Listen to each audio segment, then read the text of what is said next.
Assalamualaikum warahmatullahi wabarakatuh. Selamat pagi semuanya. Bagaimana kabarnya hari ini? Saya harap kalian semua dalam keadaan sehat dan tetap bersemangat. Bertemu lagi dengan saya, Buya, dalam mata pelajaran Bahasa Indonesia. Hari ini kita akan belajar menganalisis struktur dan isi teks anekdot. Nah, sebelumnya apakah kalian masih ingat apa itu teks anekdot? Ya, teks anekdot adalah cerita singkat yang menarik, lucu, dan mengandung kritik atau sindiran terhadap kebijakan, layanan publik, perilaku penguasa, atau suatu fenomena. Jadi, kalian bisa mengkritik atau menyindir sesuatu dengan menggunakan anekdot. Karena dengan menggunakan anekdot ini, kalian bisa menyindir tanpa menyakiti atau menyinggung perasaan orang lain. Karena dalam teks anekdot ini merupakan sebuah cerita singkat yang fungsinya itu menghibur, tetapi ada maksud atau pesan tersembunyi di dalamnya. Baiklah, kita akan langsung mengetahui apa saja struktur dari teks anekdot. Yang pertama ada bagian abstraksi.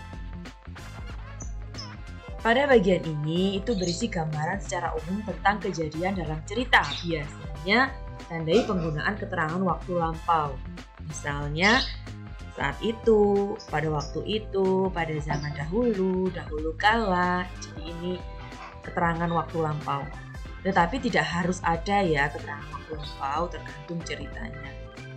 Berikutnya, yang kedua, orientasi. Pada bagian ini itu menunjukkan awal kejadian atau gambaran masalah yang akan muncul dalam cerita.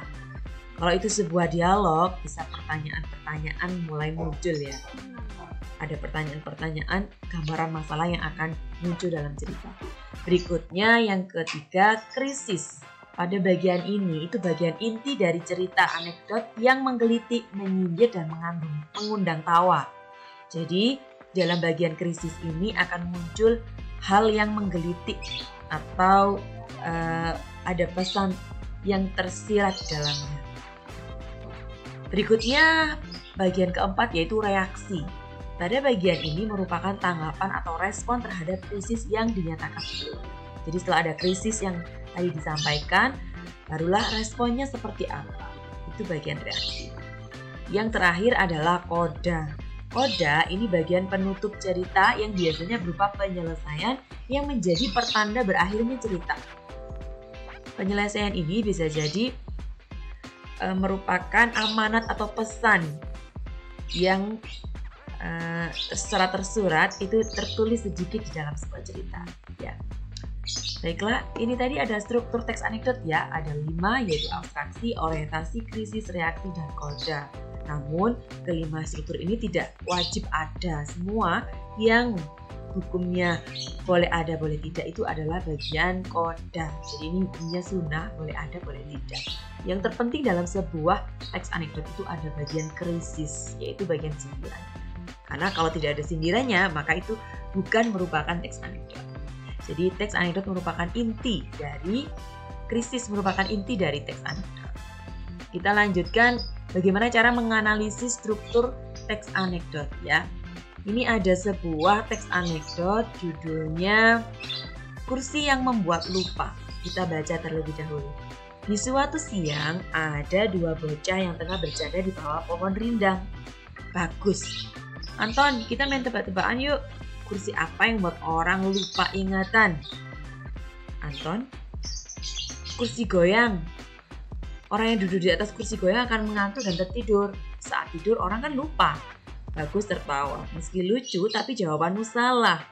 Anton, kursi apa ya? Bagus. Jawabannya adalah kursi DPR. Anton, loh kok begitu? Bagus. Jelas lah, coba kamu ingat. Sebelum duduk di kursi DPR, banyak caleg yang berjanji macam-macam agar masyarakat memilih mereka. Tapi setelah merasakan kursi DPR, sekejap saja mereka hilang ingatan akan janji-janjinya. Anton, oh ya betul juga. Nah, ini adalah contoh teks anekdot yang berjudul Kursi yang Membuat Lupa. Kita akan analisis dulu secara strukturnya ya. Bagian awal yaitu abstraksi. Gambaran awal cerita itu ini dia. Di suatu siang ada dua bocah yang tengah bercanda di bawah pohon rindang. Ini bagian awal cerita, gambaran awal cerita. Masuk ke di orientasi. Orientasi ini sudah masuk ke masalah apa yang mau dibahas ya. Jadi muncul masalah yaitu main tebak-tebakan ini. Kursi apa yang membuat orang lupa ingatan? Nah, ini bagian orientasi. Kemudian bagus menjawab kursi goyang. Nah, ini masih bagian orientasi. Kemudian bagian krisis yang mana? Bagian krisis itu bagian inti dari ceritanya atau bagian sindirannya. Kursi apa ya? Jawabannya adalah kursi DPR. Nah, kursi DPR inilah yang merupakan bagian krisis inti dari cerita atau yang bagian yang menggelitik ya. Anton reaksinya, loh kok begitu?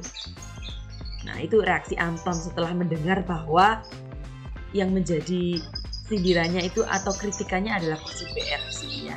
Dia masih bertanya, loh kok begitu? Nah, jawabannya ada di bagian koda atau penutup. Ya jelas lah ini ya. Coba kamu ingat sebelum duduk di kursi DPR banyak caleg yang berjanji macam-macam. Jadi banyak caleg atau para wakil rakyat yang kemudian lupa dengan janji-janjinya. Nah, ini bagian amanat atau penutup akhir dari cerita. Baiklah, sekarang kita coba analisis isi dari teks anekdot tersebut ya. Bagian isinya, jadi teks anekdot yang berjudul Kursi yang Membuat Lupa ini kira-kira mengandung sindiran apa?